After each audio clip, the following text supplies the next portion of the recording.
This is the story of Daniel Brooks and his wife Olivia Brooks. They had built something that looked from the outside like a good marriage. The kind people pointed to quietly at dinner parties. Not with envy exactly, but with the recognition that some people simply knew how to make the ordinary feel sufficient. Daniel was a careful man, the sort who noticed small things. The way Olivia stirred her coffee counterclockwise. The particular silence she wore when something was bothering her. He had loved her and still did, though the word had changed shape over 11 years, grown quieter, more architectural, less like a fire and more like the load-bearing walls of a house. Neither of them talked about anymore. The tension between them was not loud. It lived in the pauses before answering, in the reaching for phones during dinner, in the careful avoidance of conversations that might require them to say something true. What would unravel was not the marriage itself. Marriages rarely unravel. They calcify. But the story each of them had been telling about who they were to each other, and whether that story had ever been entirely honest. The kitchen on a Tuesday morning had its own grammar. Daniel stood at the counter with his second cup of coffee. He always made two, drank half of the second, left the rest, reading something on his tablet with the particular stillness of a man who had learned to be quiet without being absent. Olivia moved around him the way water moves around a stone, not avoiding him, exactly, but not quite touching either. She was getting ready for work. She had a habit, when she was almost late, of doing 3 things simultaneously: earring in, bag checked, toast eaten standing. And Daniel had once found this charming. He still noticed it. He was no longer certain what he felt about it. Tyler pushed the Henderson meeting to Thursday, she said, not looking at him. Okay, which means I have to redo the deck tonight. She pulled her hair back with one practiced motion. So don't wait up. I wasn't going to, he said. And it wasn't unkind. It was just accurate. That was the texture of their mornings. Not hostile, not wounded, just reduced. Like a sauce cooked too long, the original flavors still technically present, but the brightness gone, everything a little more concentrated and a little harder to enjoy. They had been married 11 years. They had a house in a neighborhood with good schools they no longer needed. Their son Marcus was 15 and largely self-contained, earbuds in, door closed, present at meals by negotiation rather than instinct. They had 2 cars, 1 joint account, and a savings portfolio that Daniel managed with a diligence Olivia sometimes called excessive and sometimes, in different moods, called controlling. They had not had a real argument in perhaps 8 months. Daniel wasn't sure if that meant things were better, or if it meant they had both stopped trying hard enough to disagree. Tyler Grant had appeared 18 months ago, a lateral hire from a firm in Denver, brought in to head the new business development arm of the marketing company where Olivia had worked for 7 years. He was 34 to her 38, energetic in the way that people who haven't yet been disappointed by the right things tend to be energetic. Daniel had met him once at the company holiday party the previous December. They had talked for perhaps 6 minutes about the NFL, and Daniel had formed no particular impression except that Tyler laughed a half-beat before the punchline, as though he was preemptively performing amusement. Olivia spoke about Tyler the way people speak about a new piece of furniture they are pleased with. Frequently, incidentally, without apparent awareness of frequency. Tyler thinks the client is being unreasonable. Tyler said the funniest thing in the debrief. Tyler and I grabbed lunch. We ended up talking for 2 hours about the direction of the whole department. Daniel filed these comments the way he filed most things, carefully without immediate action, in a part of his mind he did not often visit. That Tuesday morning, she paused at the door, coat half on, keys in hand, and said, without turning around, "We're probably going to grab dinner after the Thursday meeting. Tyler and I, to decompress." "Sure," Daniel said. She looked at him then, briefly, with something in her expression he couldn't quite read. Not guilt. Something more complicated. Permission-seeking maybe, or a challenge so quiet it barely qualified as one. "You don't mind?" It wasn't a question, he understood that. "No," he said. She left. He stood at the counter with his cooling coffee and looked at the door for a moment after it closed. Outside, he heard her car back out. A bird somewhere in the yard gave 3 short calls and stopped. He rinsed his mug. He went to work. That night, after she came home at 10:30 and told him the deck looked great and Tyler thought they were going to land the account, Daniel lay awake for 40 minutes while she slept beside him. He wasn't thinking about Tyler, he was thinking about the way she had said we're going to land the account. The pronoun, the ease of it. He was thinking about when they had started to become something she said less than we, when referring to someone other than her husband. March became April, the way seasons change in middle-class suburbs. Gradually, almost apologetically, the cold releasing its grip without ceremony. Daniel noticed it mainly because Olivia started talking about the Henderson account constantly, the way people talk about something when it is actually about something else. He said nothing. He was by nature and by long practice a man who waited for information to become complete before acting on it. His father had been the same way. It had made both of them occasionally difficult to love. On a Wednesday evening, Olivia was on the couch with her laptop, shoes off, legs tucked under her, comfortable in the way she only was when she'd had a good day. Daniel sat across from her with a book he wasn't reading. "You seem happy," he said. She looked up. "Do I?" "Yes." She considered this. "I think I'm just engaged again. At work, you know how I get when a project has actual stakes." "I know." There was a pause. She looked back at her screen. "Is it just work?" he said. The question was soft, genuinely curious rather than accusatory. This was, he knew, both his strength and his limitation. He asked things calmly, and calm questions were easy to deflect. "What does that mean?" She wasn't defensive. She was careful. Nothing specific. He turned a page he hadn't read. "You just seem like yourself lately, the version of yourself that I don't always see." She was quiet for a moment. Something moved across her face. A recognition, maybe, or a small pain she didn't want to identify. "Maybe I needed something to be excited about," she said. He nodded slowly. "And you found it?" "I think so." She went back to her laptop. He went back to his book. The conversation had the quality of two people who understood each other perfectly and were choosing, together, not to go further. He thought, she's not lying. That was the thing. She wasn't lying. She was telling him exactly the truth, just the edited version. The version that had all the right elements and was still, somehow, a reduction.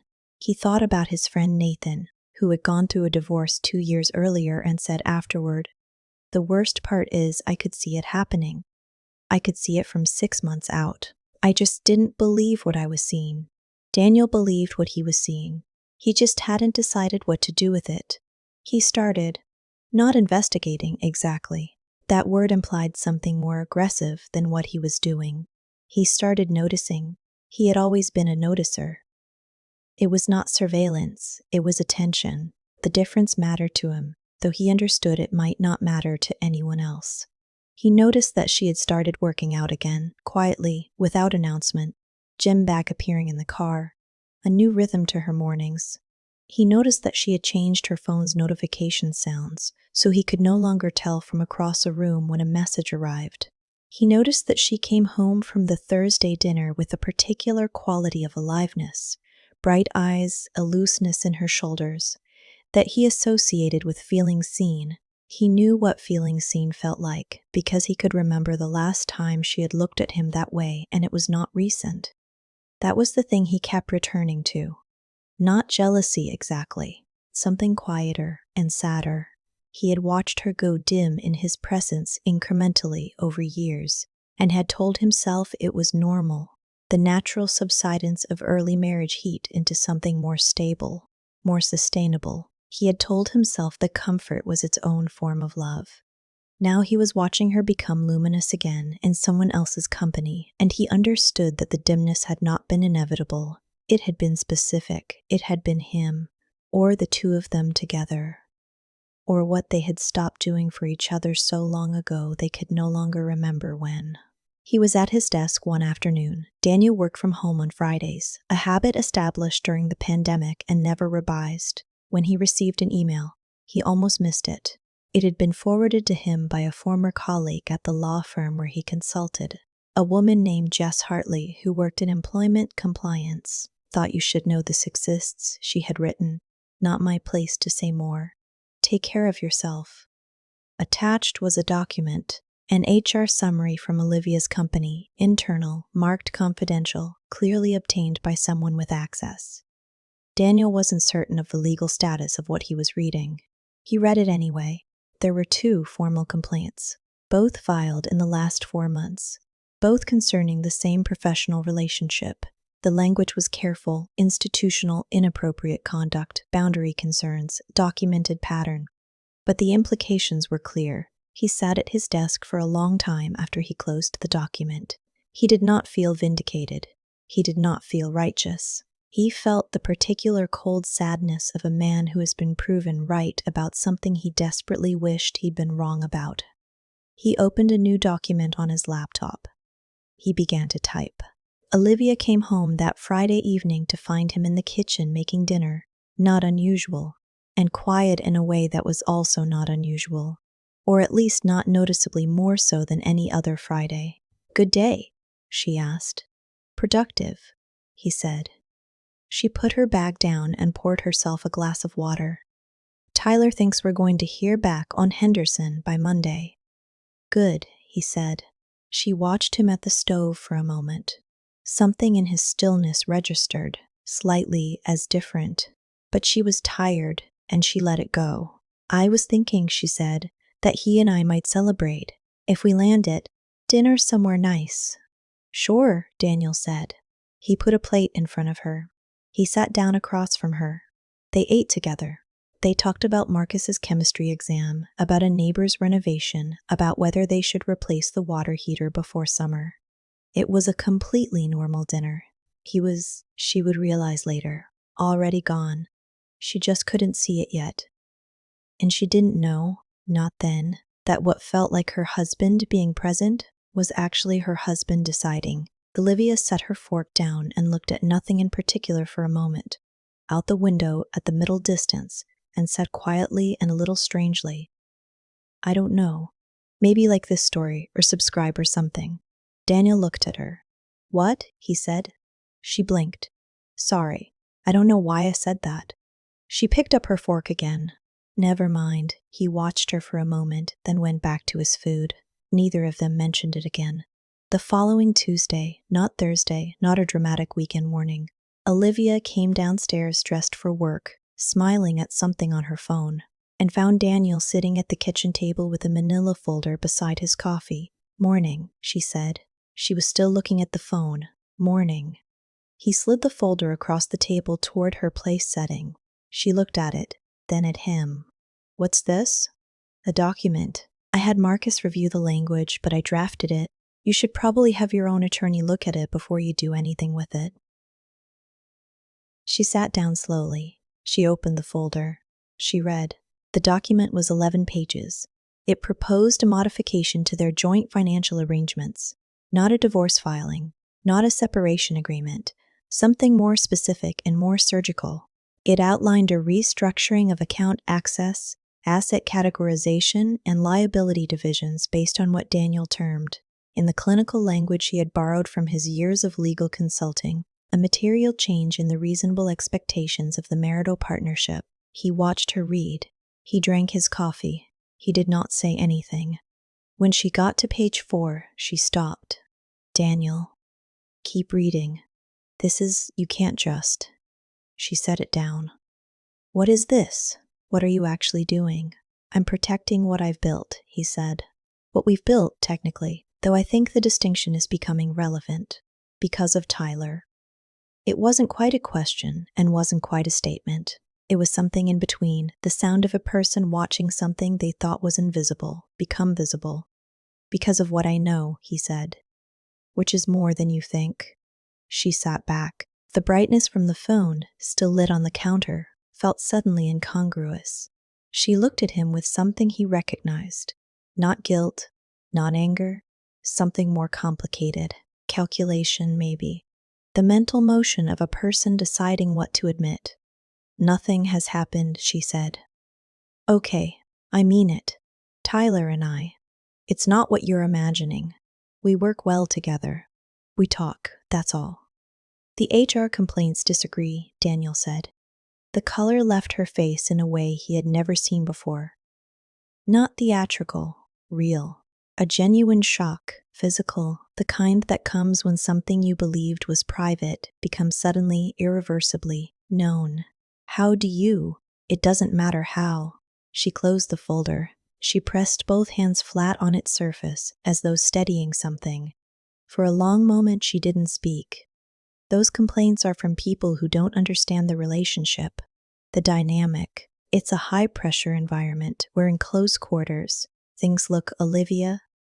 His voice was not harsh. It was simply finished, the voice of a man who has already moved past the part of the conversation where explanations change things. I'm not prosecuting you. I'm not trying to get you to confess anything.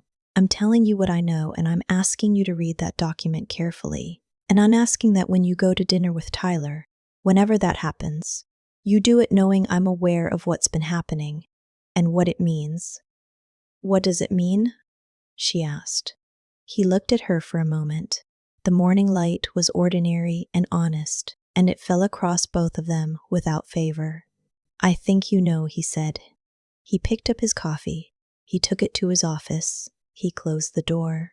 She sat at the kitchen table alone for 9 minutes. She would remember the duration exactly, though she wouldn't be able to say why she timed it, and then she picked up the folder and her bag and her keys, and she left. She did not read the document in full until that evening. She read it twice. It was thorough, careful, and fair in its way. That was the part that stayed with her. He had not been punitive. He had been methodical. He had done what Daniel Brooks did when something threatened what he valued. He had organized his response, assessed the exposure, and protected the perimeter. He had not shouted. He had not accused. He had just arranged things, quietly, without drama. Somehow, that was worse. She called Tyler that afternoon from her car in the parking garage. The call was short. She did not say everything she was thinking. He said everything was fine, not to worry. The complaints were old news, and everyone knew they were petty. She listened to him and noticed, for the first time, how easily he dismissed the concerns of other people. She didn't say that. She said, I'll talk to you later. She sat in the parking garage for a while after she hung up. The day she'd met Tyler, the orientation lunch, November 14 months ago. She had thought, here is someone who makes the room feel more interesting. She had needed that then. She had not examined why she needed it, or what the need said about the room she was already in. She was examining it now. Summer arrived. The Henderson account was won, quietly celebrated, moved into execution phase. The HR complaints were reviewed by an outside mediator and resulted in a formal memo to both parties. Not termination, not suspension, but something on record. Olivia retained a lawyer, not a divorce lawyer, an employment lawyer. This distinction, she told herself, was significant. She and Daniel coexisted with a precision that outsiders might have mistaken for normalcy. They attended Marcus's spring concert together and sat beside each other and spoke quietly about the performance on the drive home. They made decisions about the water heater, about summer plans, about a weekend visit from Daniel's sister and her husband. They occupied the same house with a competence that neither of them commented on. The joint account had been restructured according to the document's terms. She had her own account.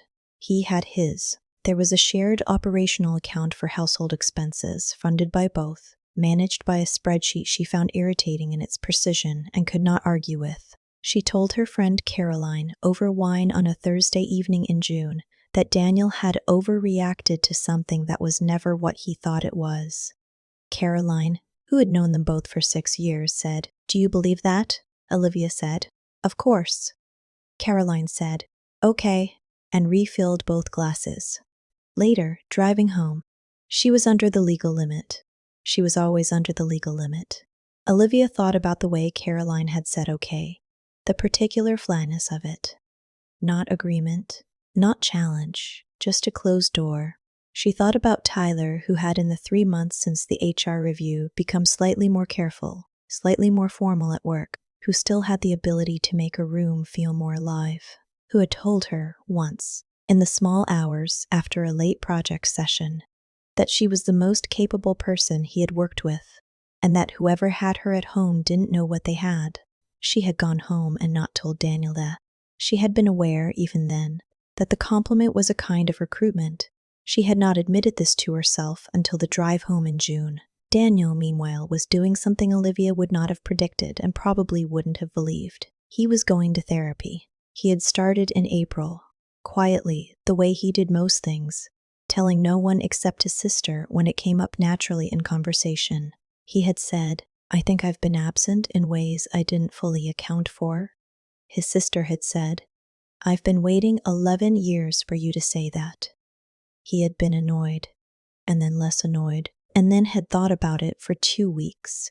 His therapist was a man named Paul, 60, unhurried, with a practice on the 2nd floor of a building downtown. Daniel found the sessions structurally uncomfortable. He preferred data, action, conclusions, but kept going. Paul had said in the 6th session, "What would it mean to you if she never acknowledged what she was doing?" Daniel had thought about it seriously, which was the only way he thought about anything. "I think it would mean she couldn't," he said. Not that she didn't want to, that she genuinely couldn't reach the part of herself that knew. "And what does that do to how you see her?" Silence. "It makes me sad for her," he said finally. "And I don't know how to feel about that." He was not. He had come to understand, unaffected. He was not the composed, methodical man who had slid that folder across the kitchen table without emotion. That composure had been real and had also been a form of self-protection. So practiced, it had become nearly indistinguishable from the absence of feeling. He had loved Olivia. He believed he still did. The love had a different shape now, a grief in it, and an anger he rarely showed. And something that might have been, underneath everything, respect for the woman she was when she was being honest with herself. He did not know what they were anymore. He knew what they were not. In August, she came to his office door. He was working. She stood in the doorway for a moment. "Daniel." He looked up. "I think I've been unfair to you," she said. "For a long time." He waited. "Not just this year. Before. For a while." She was looking at the doorframe. Not at him. "I stopped making room for you, and I told myself it was because you didn't need room, because you were fine." She paused. "I think I wanted you to not need anything so I didn't have to give anything." He said nothing. He was watching her with the careful attention he had always given her, the same attention she had once called devotion and later called suffocating and later simply stopped noticing. "I don't know what I want," she said. "I think that's been the problem for a long time. I didn't know, and it was easier to look somewhere outside than to look at this." She meant the house. She meant the marriage. She meant herself. He said finally, quietly, "I know." She nodded once.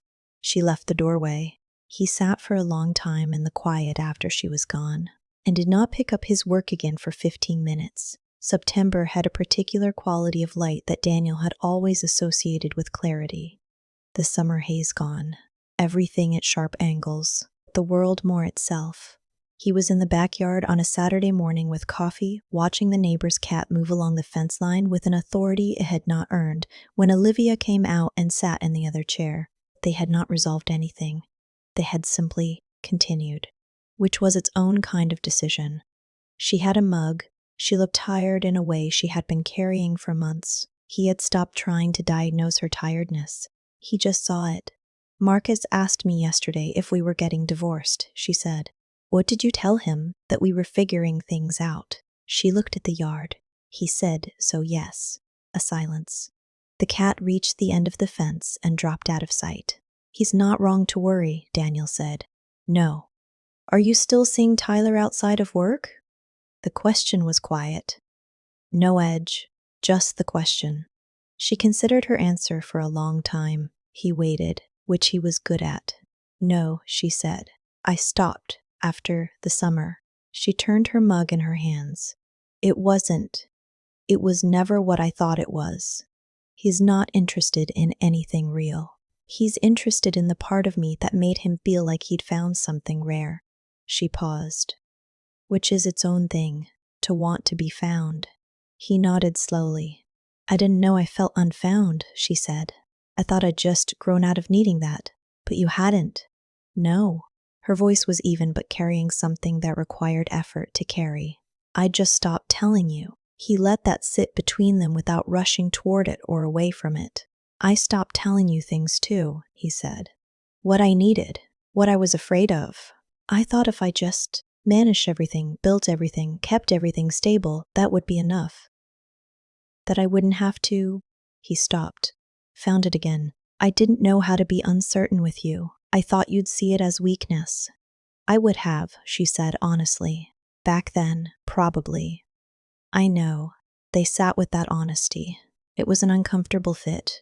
True things often are. A bird moved through the yard. Somewhere down the street, a child called to another child in that particular way of children on Saturday mornings. Unself-conscious, loud, already belonging entirely to the present moment. I don't know if we can come back from this, Olivia said. I don't either. But I think, she stopped, started again. I think I'd like to try, not because I'm afraid of losing the house or the finances, or a brief humorless acknowledgement of all the document had represented, because I think I would like to know if there's something still here, something real. Not what we built to look real. He looked at her. For a long time he just looked at her. She held his gaze, which cost her something. I've been going to therapy, he said. She blinked. Since when? April. She absorbed this. Why didn't you tell me? Because I was ashamed, he said, of needing it, of what it implied about how I'd been in this marriage, in general. He set his mug on the arm of the chair, which is, apparently, a pattern. Something crossed her face. Not quite a smile. Something older and more complicated than a smile. Paul, my therapist, told me something in one of our first sessions, Daniel said. He said that the most common mistake people make in long marriages is confusing presence with intimacy, being in the same house, same room, same bed, and mistaking that proximity for connection. She was quiet. I was present, he said. I was always here, but I think somewhere along the way I stopped reaching across the distance between us. I thought staying was enough. Staying and being reliable. And I let the distance become the furniture of our life without ever asking if you were okay inside it. She set her mug down. She looked at the yard. I wasn't okay, she said.